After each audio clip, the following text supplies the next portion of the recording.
Lucas, capítulo 8, versos 43 ao 48. Lucas, capítulo 8, versos 43 ao 48. Ora, uma mulher que padecia de um fluxo de sangue havia 12 anos e tinha gasto com médicos todos os seus bens sem que nenhum a pudesse curar.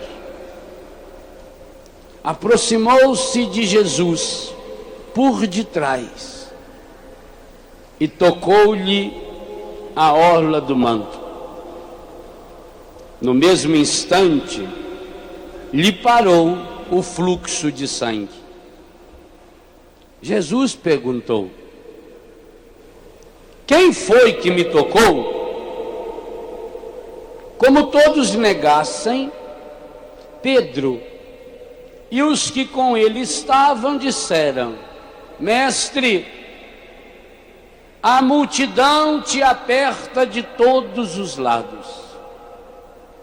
Jesus replicou: alguém me tocou, porque percebi sair de mim uma força.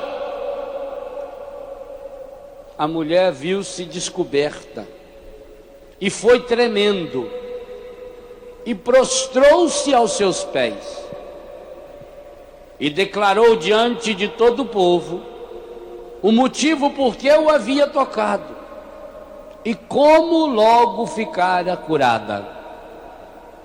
Jesus disse-lhe: minha filha, tua fé te salvou, vai em paz. Palavra da salvação.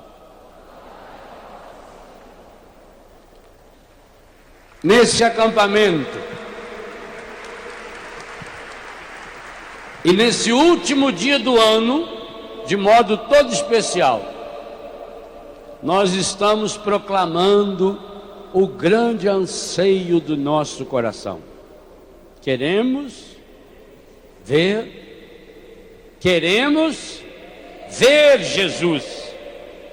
Pois muito bem, os bispos, quando afirmam nesse documento, projeto de evangelização 2004-2007, queremos ver Jesus, acentuam que o verbo ver, usado nesse contexto do Evangelho de São João, capítulo 12, versículo 21, não é pura e simplesmente enxergar. Vou dar um exemplo muito claro aqui. Eu estou enxergando todos vocês, inclusive estou enxergando aqueles irmãos que estão vindo lá naquela ladeira, mas eu estou vendo talvez uns 1000 de vocês, não mais do que isso. De certa altura para trás aí eu enxergo, mas não vejo. E se eu tirar aqui o óculos, eu consigo ver a terceira ou a quarta fila aqui. Da quarta ou da quinta fila, eu já não consigo ver o rosto da pessoa. Estou enxergando, você está aí, eu estou vendo você. Inclusive estou vendo você andar na hora que não devia, estou vendo você falar. Estou enxergando. Esse ver do Evangelho de São João, ele em primeiro lugar é esse ver de nós que estamos mais perto, ou de uma câmera dessa que é capaz de olhar lá no último e puxar um zoom aqui e trazer a pessoa bem pertinho. O primeiro passo desse ver é esse, é ver com distinção, é ver e saber o que está vendo. Mas não basta ver além de enxergar. É preciso ver direito. E o que significa ver direito? ver a pessoa, ver a situação na sua totalidade. Nós temos uma visão muito parcial da vida, nós temos uma visão muito parcial das pessoas, nós temos uma visão muito parcial dos acontecimentos. A nossa visão é influenciada. Isso que o Padre Jonas falava hoje na missa é uma profecia espetacular e esplendorosa e absolutamente necessária, porque aquilo que nós estamos vendo, ou melhor, aquilo que a gente está enxergando, nós estamos enxergando influenciados por um sistema da iniquidade que vai corrompendo a nossa capacidade de ver. Então nós acabamos nos contentando com enxergar as coisas na superficialidade, ou de enxergarmos as coisas exteriores. Nós olhamos para as pessoas e, aliás, olhamos e já comparamos as pessoas. Como é que eu posso olhar para alguém e falar: isso aqui é bonito, isso aqui é feio? Comparado com quem? Eu, por exemplo, quando estou num público, eu procuro sempre ficar do lado de gente feia. Que aí a pessoa olha e vê que eu sou bonito. Destaca. Você vai num lugar que só tem gente alta, você é baixinho. Nós vemos por comparação. Por isso não vemos, nós enxergamos, nós temos um vislumbre, nós vemos uma penumbra. O terceiro movimento do verbo ver em São João é o que trata o evangelho que nós acabamos de ver. Quando São João fala ver, quando Jesus usa o verbo ver no evangelho de São João, e ele usa isso logo nas primeiras páginas, logo nos primeiros capítulos, quando os discípulos chegam para ele e perguntam: mestre, onde moras? Ele já usa essa expressão: vinde e vede. Vinde e esse vede significa faça uma experiência. E nós falávamos ontem, e repito, o documento é muito claro quando diz que nós precisamos levar as pessoas, através desse projeto de evangelização, a um encontro pessoal. Aliás, hoje a gente não rezou ainda, vamos rezar aquela oração, a oração que os bispos estão nos aconselhando a rezar, que está aqui no documento da CNBB, número 72. Eu rezo uma frase e vocês repetem, por favor. Nós estamos rezando só a primeira parte da oração. Pai, no início do terceiro milênio, Pai, no início do terceiro milênio, queremos ver Jesus, caminho, verdade e vida. Queremos ver Jesus, caminho, verdade e vida. Agora o nosso primeiro pedido da oração: dai-nos pela ação do Espírito Santo, dai-nos pela ação do Espírito Santo, a graça de um encontro pessoal com Cristo vivo. A graça de um encontro pessoal com Cristo vivo. Essa é a grande meta para o dia de hoje, e que tem que nos projetar, como o Padre Jonas nos fazia nessa manhã, para o ano de 2005. Dai-nos com a força do Espírito Santo. Vejam bem, a Igreja do Brasil está dizendo que nós precisamos ser batizados no Espírito Santo. E quando você encontrar, seja lá um padre ou até mesmo um bispo, que falar que não existe a experiência do batismo no Espírito Santo, então manda ele na próxima assembleia da CNBB ir lá na frente dos bispos e rasgar o documento na frente deles, porque foi eles que escreveram. Se alguém falar que não existe a experiência do batismo no Espírito Santo, então diga que o Padre Léo mandou um recado, que os bispos do Brasil são irresponsáveis. Para que eles escreveram uma coisa que vocês não acreditam? Eu acredito nos bispos da Igreja do Brasil. Eu acredito. Eu beijo a mão de todo bispo com o qual eu me encontro, porque ele é um sucessor dos apóstolos. E que maravilha, quem escreveu isso aqui foram os sucessores dos apóstolos. Não foi um bispo, não foram 2 bispos, não foram 10 bispos, não foram os bispos do regional Sul 1, Sul 2 ou N3, foram os bispos da CNBB, todos eles. Esse texto foi aprovado pelos senhores bispos na Assembleia da CNBB em Itaici. E se você quer ser católico apostólico romano aqui no Brasil, ou você obedeça a esse documento, ou você tem que deixar de ser católico. E eu não quero deixar de ser católico.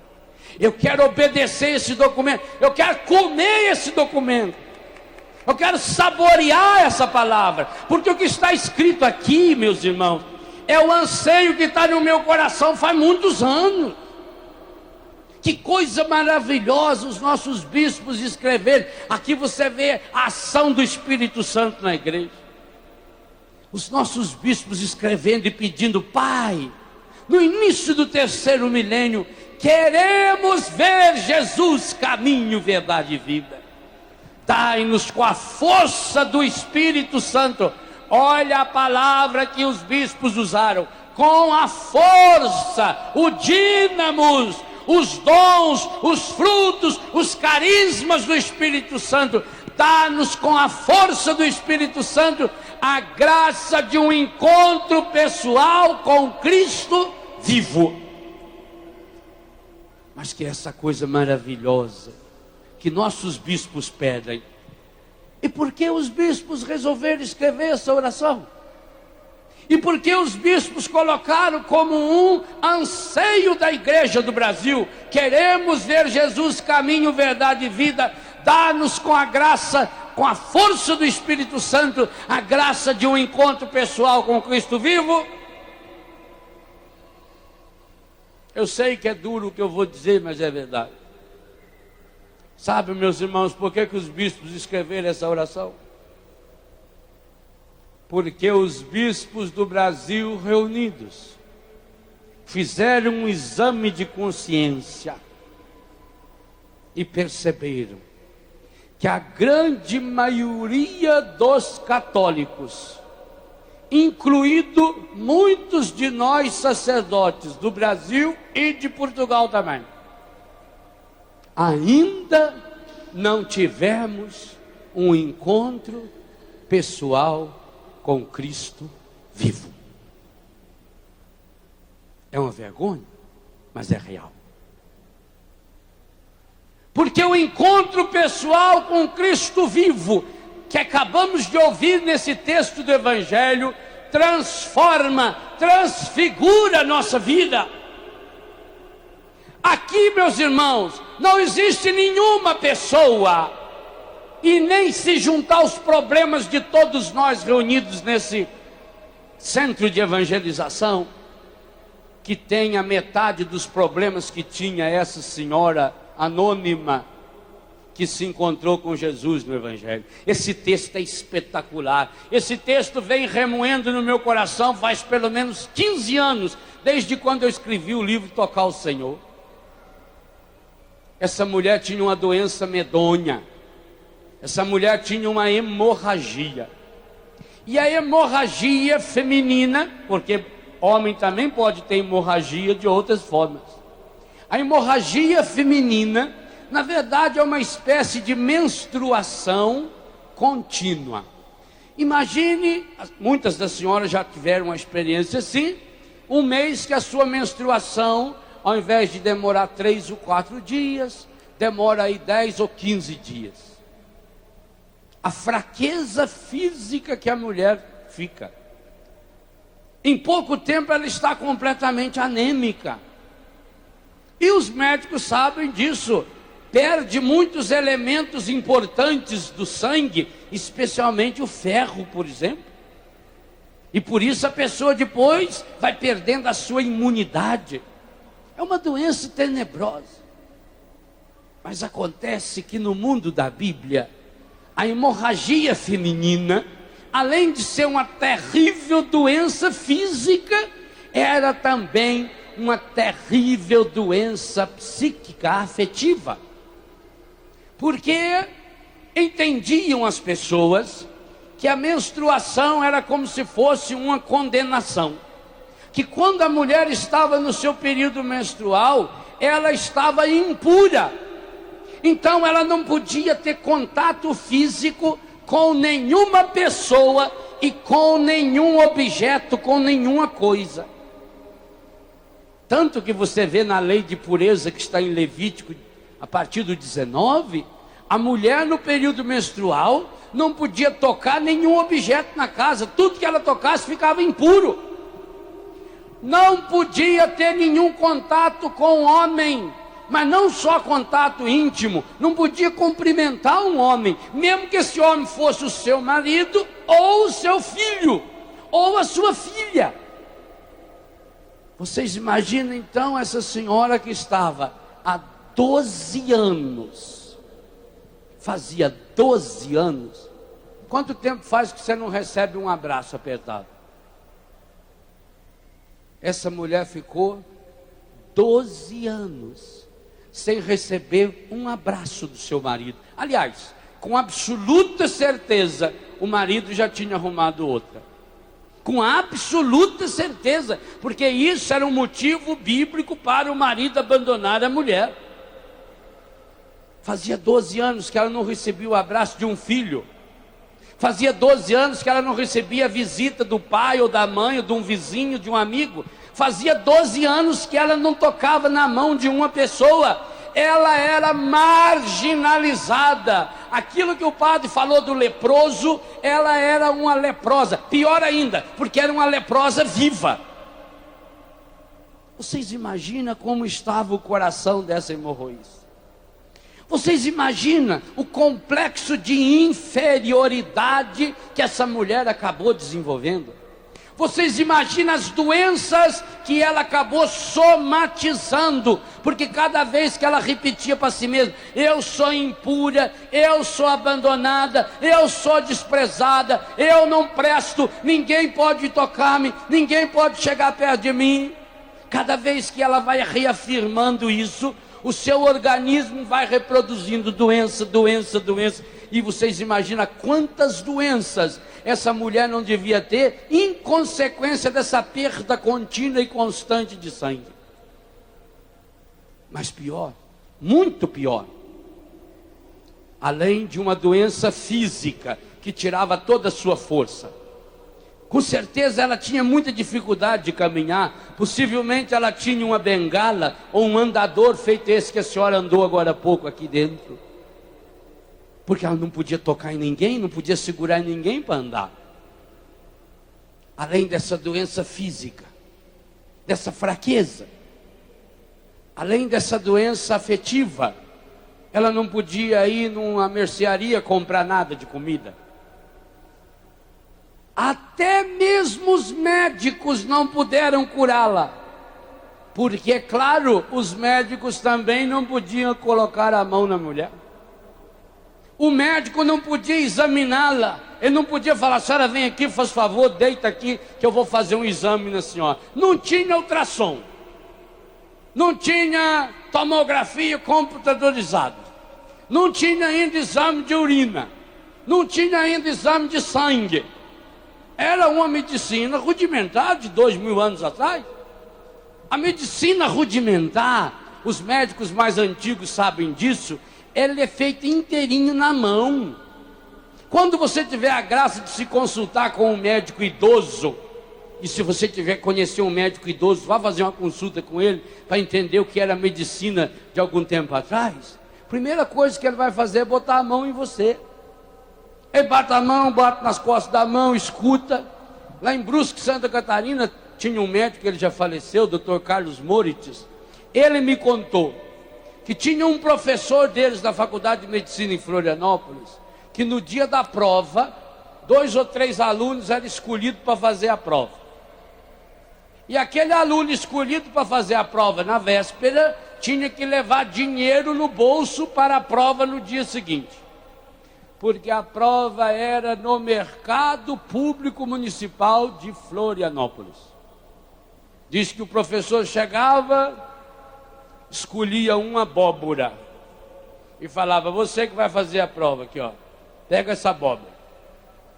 Essa abóbora está madura, essa abóbora está verde, essa abóbora está verdolenga por dentro.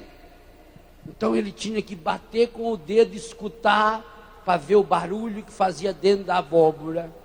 E dizia: está verdolenga. Tem certeza? Tem. Parte a abóbora então. Está verdolenga? 10. Não está? É 0. Vai aprender. Então eles viviam escutando. Madeira oca. O médico fazia oco na madeira, colocava coisa lá dentro para bater na madeira e treinar o ouvido, treinar a sensibilidade, treinar a mão. Pois essa coitada dessa mulher, ela não podia ter uma consulta digna, porque o médico não podia chegar perto dela, senão o médico seria impuro, até porque a maioria dos médicos era da classe sacerdotal. Mas muito pior, além dessa doença física terrível, além dessa doença psíquica afetiva, você sabe o que é ficar 12 anos sem receber o abraço do seu marido, da sua mulher, do seu pai, da sua mãe, do seu filho, da sua filha? Pensa bem o que é isso. Um aperto de mão, sem celebrar um aniversário, sem poder ir num aniversário, sem poder ir num velório. Quem sabe a mãe dessa mulher morreu nesses 12 anos e ela não pôde ir no velório, porque ela não podia ir aonde tinha muita gente. Se fosse um encontro como esse aqui, ela não podia vir. Ela vivia escondida. Essa mulher vivia com um pano na cabeça, para que ninguém enxergasse quem ela era. Mas muito pior, que essa doença física, que essa doença psíquica, era a sua doença espiritual. Porque, meus irmãos, ela foi educada desde pequena e todo mundo pensava assim. Era assim que a sociedade pensava. A gente não deve condenar as pessoas do passado que pensavam diferentes, porque cada um vai pensando conforme a evolução do seu tempo. Ela aprendeu desde pequeno que quando uma mulher, nesse caso, tivesse uma doença dessas, da mesma forma quando uma mulher fosse estéril, que ela era amaldiçoada por Deus. Misericórdia, olha que ideia medonha. Era sinal de que Deus não olhava para ela, pior ainda, era sinal de que Deus a desprezava, pior ainda, era sinal de que Deus tinha lhe mandado essa enfermidade. E era assim que essa mulher estava convencida. Pense por 1 milésimo de segundo no sofrimento, na dor, na angústia, na frustração, na decepção na qual vivia essa mulher. Pois tudo isso que estava dentro do seu coração, ela que já achava que não tinha mais saída para a sua vida, ela que não tinha mais horizontes, porque efetivamente não tinha mais nem forças físicas para isso, agora de longe ela vê um homem completamente diferente. Inclusive, se você tiver com a sua Bíblia aberta, volte uma página de São Lucas, Lucas capítulo 8. Veja o contexto que gerou essa fé, essa expectativa e essa esperança nessa mulher. Só o capítulo 8. Piedosas mulheres acompanhavam Jesus. Jesus era seguido por mulheres, inclusive mulheres de má fama. Eu vou voltar a falar em algumas delas hoje de madrugada. Os 12 estavam com ele, como também algumas mulheres que tinham sido livradas de espíritos malignos e curadas de enfermidades. Maria, chamada Madalena, da qual tinham sido expulsos 7 demônios. Joana, a mulher que era casada com o procurador de Herodes. Susana e muitas outras. Logo em seguida a parábola do semeador, a mãe e os irmãos de Jesus. Depois vem o grande milagre da tempestade acalmada. E depois o grande milagre da expulsão daquela legião de demônios que acabou indo para os porcos e que nem os porcos quiseram viver com o demônio. Vocês vejam, esse texto que antecede, é espetacular. Os demônios pediram para morar com os porcos, mas os porcos não quiseram morar com os demônios. O porco preferiu o suicídio do que viver com o encardido. Então você também, no mínimo, seja igual ao porco. Não queira viver com o encardido. É logo depois desse contexto, e isso que as pessoas comentavam, criou naquela mulher a expectativa. Jesus estava, logo depois do episódio dos Gadarenos, Jesus volta, é recebido por uma multidão que o esperava. O chefe da sinagoga, o Jairo, foi ao encontro, lançou-se aos pés e pediu que Jesus fosse à casa dele, porque ele tinha uma filha com 12 anos que estava para morrer. Jesus dirigiu-se para lá. Vejam, essa mulher não vai lá no meio da multidão aonde está Jesus. Ela aproveita que Jesus estava andando. Nós estamos falando de roça, nós estamos falando de zona rural, de interior. Jesus está andando, a multidão vai junto com ele. Quando essa mulher escuta aquele zum zum, ela teve a mesma sensação do cego de ontem. O cego que começou a berrar: tem compaixão de mim. Só que ela não podia berrar. É pior do que o cego. O cego ainda podia esbravejar e gritar, ela não podia. Porque se ela desse um grito, chovia pedra em cima dela na hora. E as pessoas que iam jogar pedra nela, jogariam achando que estava prestando um culto a Deus, porque era alguém que era uma afronta para Deus. Essa mulher estava tão aniquilada que ela não podia nem falar. Ô meu irmão, minha irmã, tenho absoluta certeza que você já passou por uma situação como essa. Inclusive nós padres, eu já passei, você também.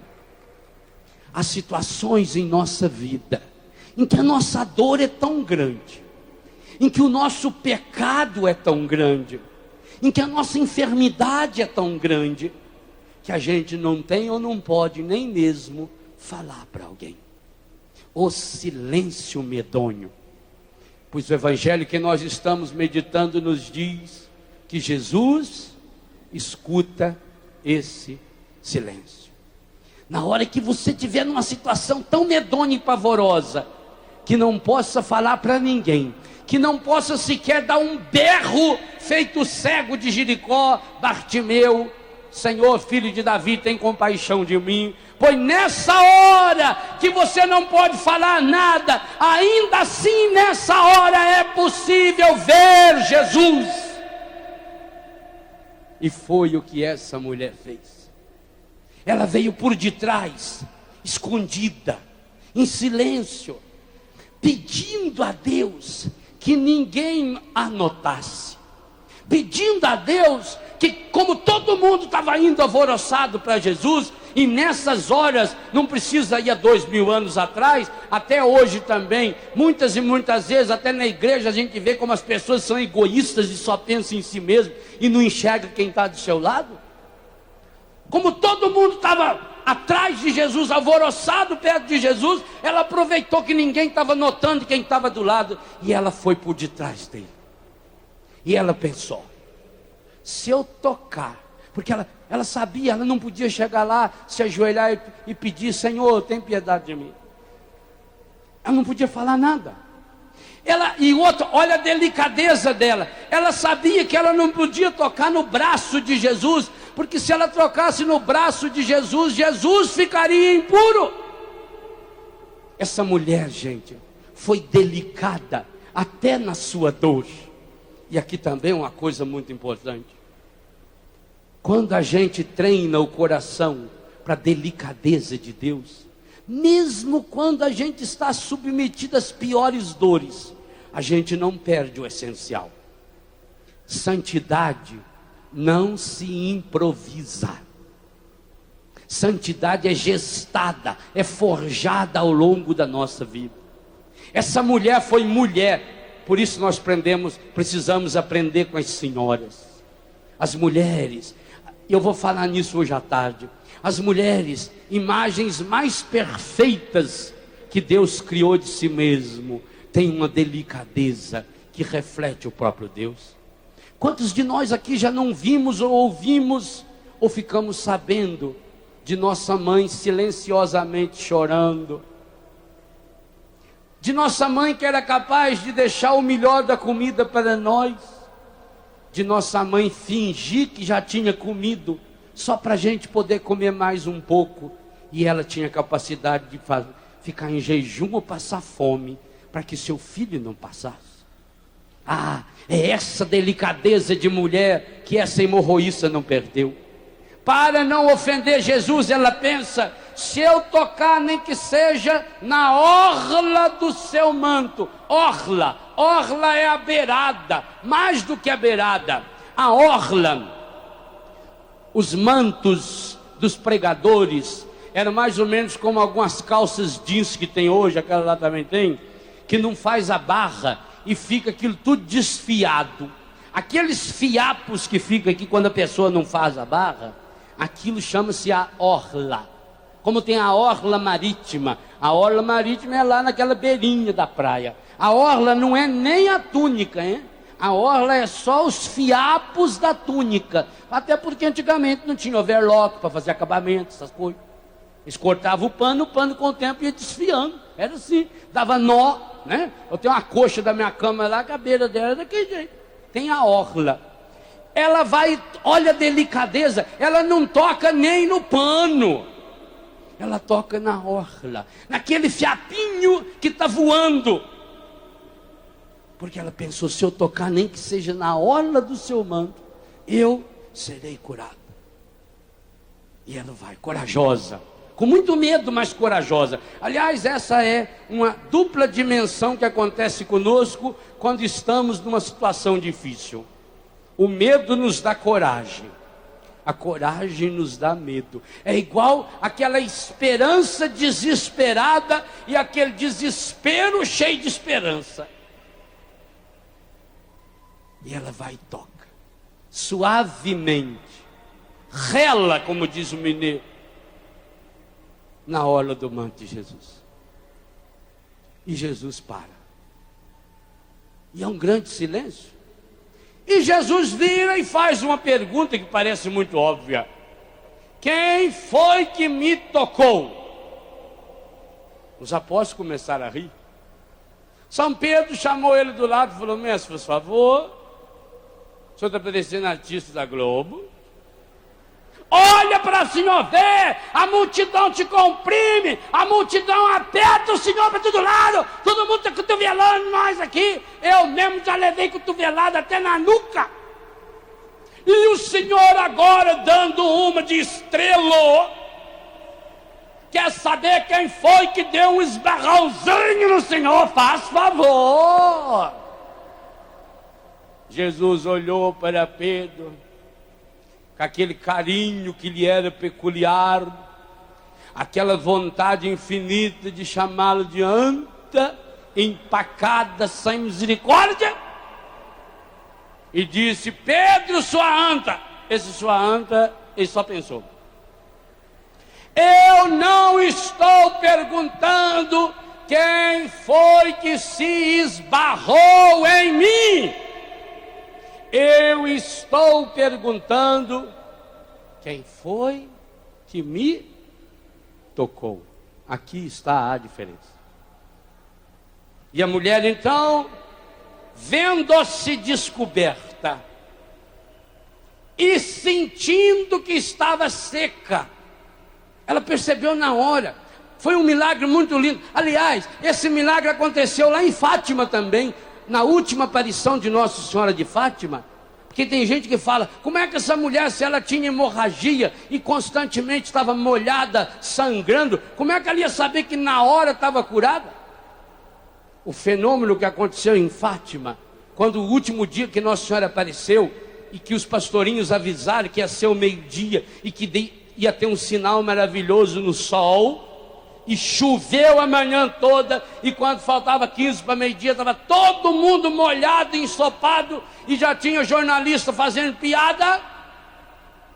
Em questão de minutos, o tempo abriu, o sol se pôs, o sol se movimentou, e o maior fenômeno, 70 mil pessoas que estavam ali presentes, estavam completamente secas, como se nunca tivessem sido molhadas. É esse mesmo fenômeno que acontece com essa hemorroíça. Quando Jesus pergunta, quem foi que me tocou? Essa mulher percebeu, ela estava completamente seca, ela não tinha nenhum sinal, ela não tinha nenhum resquício da hemorragia. Então ela diz, fui eu, Senhor. E aí Jesus olha para ela e diz, minha filha, agora vem a libertação, agora vem a restauração, vá em paz, tua fé te salvou. Ela que foi curada fisicamente, agora foi curada afetivamente, vá em paz, mas também foi curada espiritualmente, tua fé te salvou. Meus irmãos e minhas irmãs, é isso que nosso Senhor deseja falar a cada um de vocês, a cada um de nós, no último dia do ano de 2004.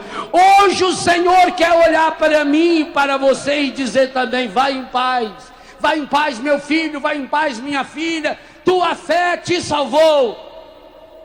Mas para isso, o Senhor precisa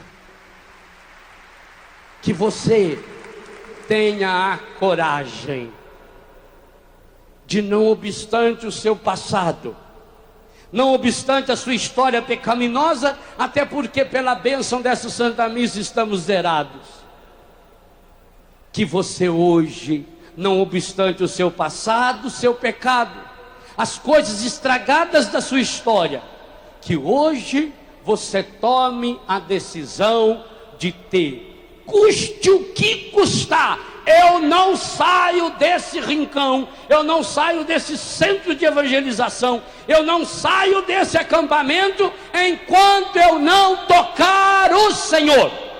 Se essa decisão for verdadeira em seu coração, então nós vamos iniciar uma jornada e uma vida nova. Meus irmãos, vamos ser honestos.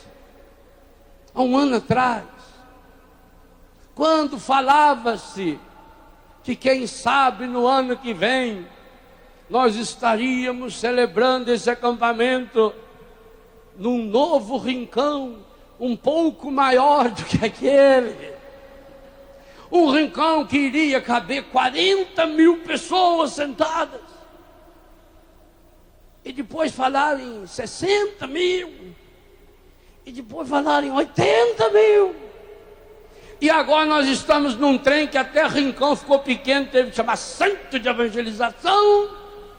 Aqui cabe mais ou menos 120 mil pessoas. Quem iria acreditar nisso? Sabe quem acreditou nisso? Padre Jonas, Zé e Companhia Limitada, porque viram o Senhor. Esse é o segredo. Estarmos realizando o último dia desse ano e o primeiro do próximo nesse lugar é uma profecia em aço, em cimento, em ferro, em tijolo. É uma profecia maravilhosa para dizer para você: pare de ter sonhos pequenos, porque você não nasceu para ser raquítico, você não pode ser esse anão espiritual. Deus quer construir coisas imensamente grandes na sua vida. Pare de pensar pequeno. Mas existe uma condição fundamental para que isso aconteça. E a condição, quem nos ensina hoje, é essa hemorroíça. É preciso tocar o Senhor. Pedro, quando começou a rir, foi chamar a atenção de Jesus, disse: Senhor, A multidão te comprime, a multidão te aperta, a multidão te acotovela, e o Senhor pergunta: quem foi que se esbarrou no Senhor? E a resposta de Jesus é mais ou menos essa: eu não estou perguntando quem foi que me deu um esbarrão, eu estou perguntando quem foi que me tocou. Então eu retomo a oração que os senhores bispos compuseram para nós. Quando os senhores bispos do Brasil aprovaram, fizeram e depois aprovaram essa oração, quando os senhores bispos na CNBB tomaram a grande decisão desse projeto de evangelização e colocaram aí como uma oração, um pedido, para que com a força do Espírito Santo nós pudéssemos ter um encontro pessoal com Cristo vivo, é porque os bispos estavam percebendo uma verdade que dói na sua e na minha cara, que dói no seu e no meu coração. A grande maioria daqueles que afirmam que são católicos, apostólicos romanos, ainda não tocaram o Senhor. É triste dizer isso para você, mas é verdade. Inclusive muitos de nós padres, muitos de nós aqui nos contentamos com alguns esbarrões. Quantas vezes você nesse ano de 2004, que já está falecendo nos seus últimos instantes da agonia final, quantos momentos durante esse ano que você se contentou com alguns esbarrões em Jesus? Muitos inclusive se esbarraram nele aqui na Canção Nova. Vieram cheios de entusiasmo, vieram cheios de alegria, vieram participar de um acampamento, vieram participar de um show, e aquela palavra daquele padre tocou muito o seu coração, e você inclusive foi tão compungido pela emoção que você se colocou em prantos, como aquela música ficou executando no seu ouvido, no seu consciente durante aquele encontro. Mas você foi embora do encontro, e alguns no próprio ônibus de viagem de volta já tinham esquecido do encontro, já tinham percebido que o encontro foi um esbarrão, e alguns até mesmo dentro do lugar do evento não tiveram a graça do encontro, contentaram com um esbarrãozinho emocional. Talvez até mesmo quando passou o Santíssimo Sacramento, a pessoa foi capaz de pisar no outro, machucar o outro, só para passar a mão erroneamente no ostensório. Mas foi só um esbarrão. Quando chegou segunda, terça, quarta ou quinta, voltou para o trabalho e continuou vivendo a vida irregular que estava vivendo. Voltou para a sua cidade e continuou vivendo aquele relacionamento conjugal, sexual estragado. Voltou para a sua casa e continuou vivendo aquele namoro contaminado pelos urubus que a nova era vão treinando e pintando como se fossem águias ou pombas da paz. Foi só um esbarrão. Foi só um esbarrão que você deu. Quantas vezes, quem sabe até na missa, quantos católicos esse ano foram à missa todos os domingos, vírgula, em que estavam com vontade. Todos os domingos foram à missa em que estavam dispostos. Foram à missa todos os domingos, vírgula, em que não estavam com preguiça. Foram à missa todos os domingos, vírgula, que não tinha futebol na televisão. Foram às missas todos os domingos, vírgula, que não tinham uma visita de um parente lá, que é uma desculpa esfarrapada para que eu não esteja em comunhão com Deus. Oh, meu irmão, pois vou ter que dizer uma verdade a você. Só participar desse acampamento não vai mudar a sua vida. É uma pena, mas é verdade.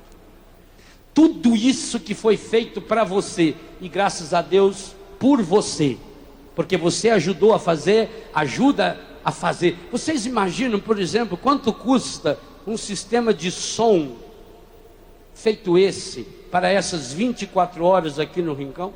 Quantas casas se compra com esse dinheiro? E por quê? Para que você possa ter o melhor som, para que você possa ter a melhor imagem, para que você possa estar num ambiente feito esse, projetado de uma forma tão maravilhosa, que mesmo com um calor medonho lá fora, aqui dentro é uma temperatura amena, maravilhosa, serena. Deus é carinhoso demais. Mas tudo isso pode ser perda de tempo, se você não transformar os seus esbarrões num encontro pessoal. Eu falava ontem, de olhos abertos e de coração palpitantes com o Senhor Jesus. Hoje cada um de nós precisa, e ao longo desse dia que será muito rico, desde hoje de manhã até amanhã de manhã, é preciso que se saboreie, que se experimente, e aí é preciso que cada um ajude muito, para que a grande multidão que está, já somos uma grande multidão, mas a grande multidão que ainda virá e que vai se unir a nós, para entrar conosco no ano de 2005, que tenhamos de fato a graça de um encontro pessoal com Jesus, porque aqui há uma coisa fundamental. Agora nós já somos aqui, quem sabe, 20, 30 mil pessoas. Hoje, à noite, nós seremos 70, 80 e talvez 100 mil pessoas. Mas pela televisão nós atingimos aí, no mínimo, mais 1 milhão de pessoas. Nós somos uma multidão imensa. Mas Jesus não olha para a multidão. Jesus não vê 70 mil pessoas, 80 mil pessoas, 1 milhão de pessoas. Jesus olha cada um. Jesus olha você. Jesus está ansioso por ter um encontro pessoal com você. Você. Cada um é único. Cada um aqui que o coração está batendo. O coração de todos não está batendo ao mesmo tempo, porque Deus está amando cada um. Cada um que agora está respirando, é o Senhor dizendo: eu quero ter um encontro pessoal com você. Mas acontece que você é meu irmão, você é minha irmã, você é meu filho, você é minha filha. Há quanto tempo? Há quanto tempo você está transformando nossos encontros em esbarrões? Que pena. Que pena de que muitos de nós, estou falando também para mim, que pena que muitos de nós, tendo a graça de um encontro maravilhoso com o Senhor, um encontro que pode restaurar, renovar, mudar, transformar a nossa vida, nos contentamos com as migalhas de alguns esbarrões. Não, meus irmãos, por isso é preciso muitas vezes que a gente chegue numa situação igualzinha essa hemorroída. Quem sabe você ainda não chegou ao fundo do poço. Quem sabe você ainda não se convenceu de que já esteve à beira do abismo. Talvez quando se convencer possa ser tarde demais. Talvez você esteja há muitos anos inventando desculpas. Eu sou assim porque meu temperamento é assim. Eu sou desse jeito porque a minha educação foi assim. Eu sou assim porque eu tive muitos traumas na infância, eu tive muitos traumas na adolescência. Eu sou assim porque eu tenho muita dificuldade na minha família, porque eu tenho dificuldade familiar, porque eu sempre fui injustiçado. Eu sou assim, eu sou assado. Não, meu irmão, isso é desculpa. Porque o nosso destino não está preparado. O nosso destino não está escrito nem nas estrelas e nem nas conchas e nem nas cartas. O nosso destino está escrito no coração de Deus, e quando Ele escreveu o destino de cada um de nós, Ele colocou no destino de cada um de nós a palavra céu. Você foi destinado para o céu. Você precisa ser criador de céu. Nós fazemos o nosso destino. Nós fazemos a nossa história. Chega de acreditar nos fatalistas da história que cruzam os braços e ficam inventando argumentos e mais argumentos para justificar a hipocrisia de vida que vem vivendo. Porque essas pessoas são absoluta e completamente infelizes.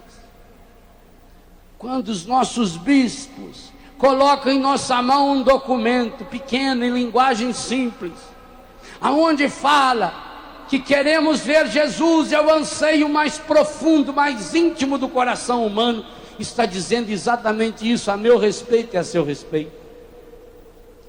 Nós estamos nos contentando com alguns esbarrões.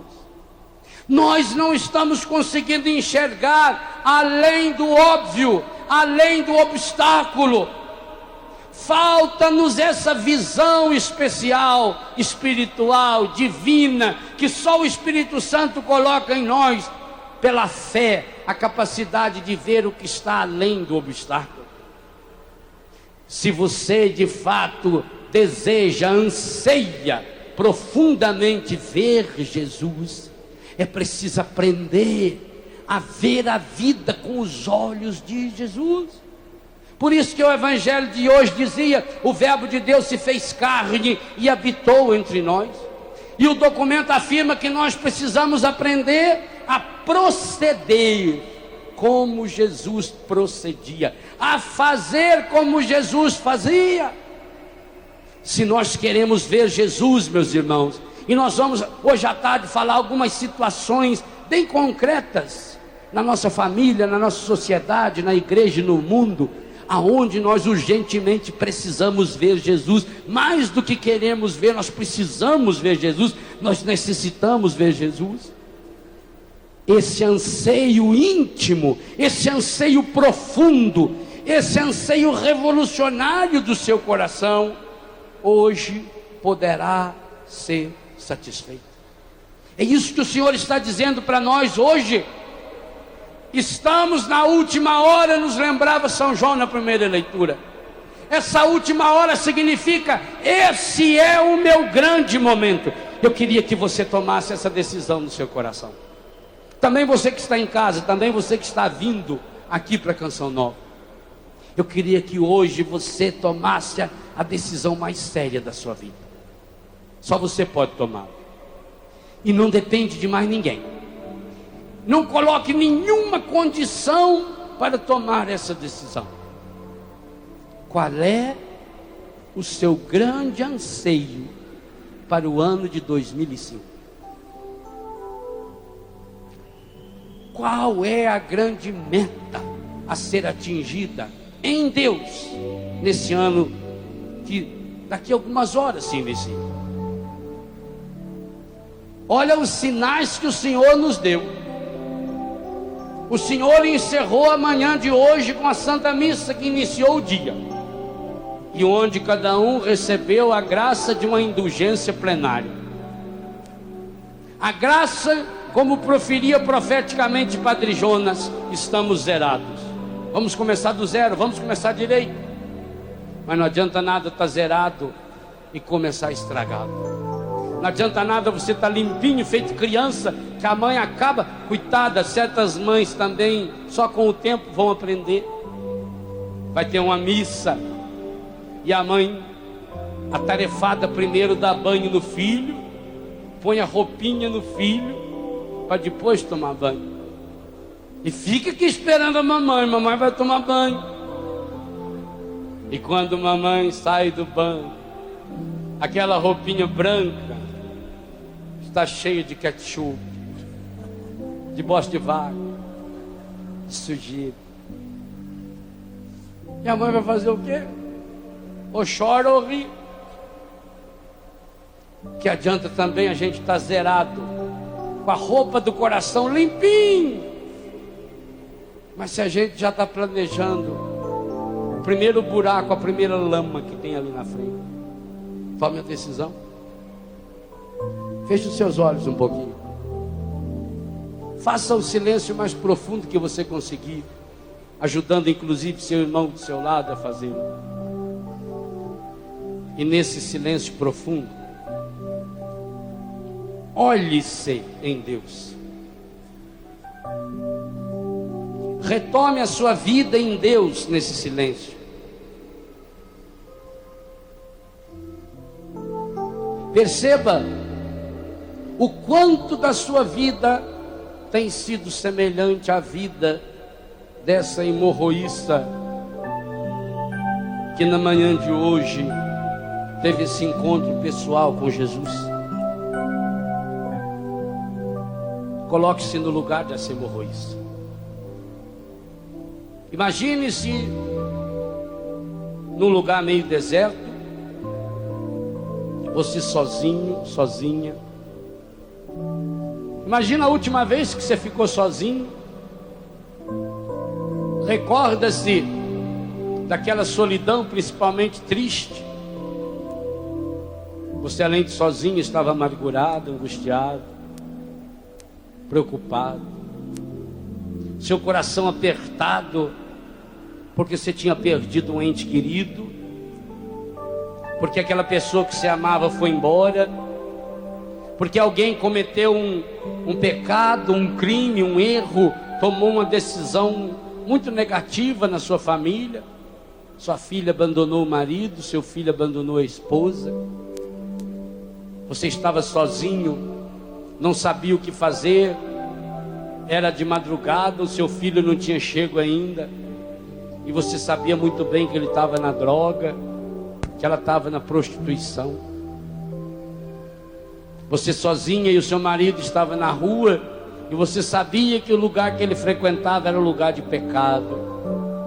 Sabia que ele ia chegar bêbado, como tantas vezes chegou bêbado, brigando. Talvez você se encontre naquele dia desempregado, envergonhado. Mais uma vez você foi mandado embora.